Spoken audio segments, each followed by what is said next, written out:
بسم اللہ الرحمن الرحیم۔ السلام علیکم ورحمۃ اللہ وبرکاتہ۔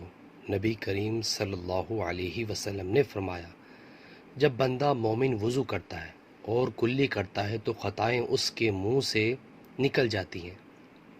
جب ناک جھاڑتا ہے تو خطائیں اس کی ناک سے نکل جاتی ہیں۔ جب اپنا چہرہ دھوتا ہے تو خطائیں اس کے چہرے سے نکل جاتی ہیں، حتیٰ کہ اس کی آنکھوں کی پلکوں کے نیچے سے بھی نکل جاتی ہیں۔ چنانچہ جب وہ اپنے ہاتھ دھوتا ہے تو خطائیں اس کے ہاتھوں سے نکل جاتی ہیں، حتیٰ کہ اس کے ہاتھوں کے ناخنوں کے نیچے سے نکل جاتی ہیں۔ چنانچہ جب وہ اپنے سر کا مسح کرتا ہے تو خطائیں اس کے سر سے حتیٰ کہ اس کے کانوں سے نکل جاتی ہیں۔ جب وہ اپنے پاؤں دھوتا ہے تو خطائیں اس کے پاؤں حتیٰ کہ پاؤں کے ناخنوں کے نیچے سے نکل جاتی ہیں۔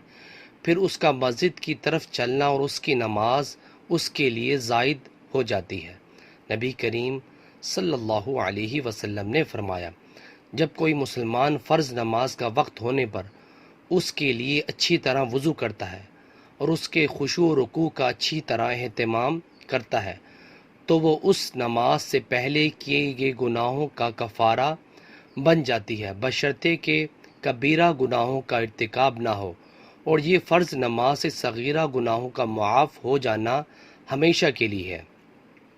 نبی کریم صلی اللہ علیہ وسلم نے فرمایا، بے شک میری امت کے لوگوں کو قیامت کے دن بلایا جائے گا تو وضو کے نشانات کی وجہ سے ان کے ہاتھ، پاؤں اور پیشانی چمکتی ہوگی، پس تم میں سے جو شخص اپنی چمک کو بڑھانا چاہے تو وہ بڑھا لے۔ حوالہ موجود ہے۔ ویورز، اللہ تعالیٰ سے دعا اللہ تعالیٰ ہمیں بھی اپنی زندگی کو اسلام کے مطابق بسر کرنے کی توفیق عطا فرمائے اور 5 وقت تکبیر اولیٰ سے نماز پڑھنے کی بھی توفیق عطا فرمائے۔ ویڈیو کو شیئر کریں۔ جزاک اللہ۔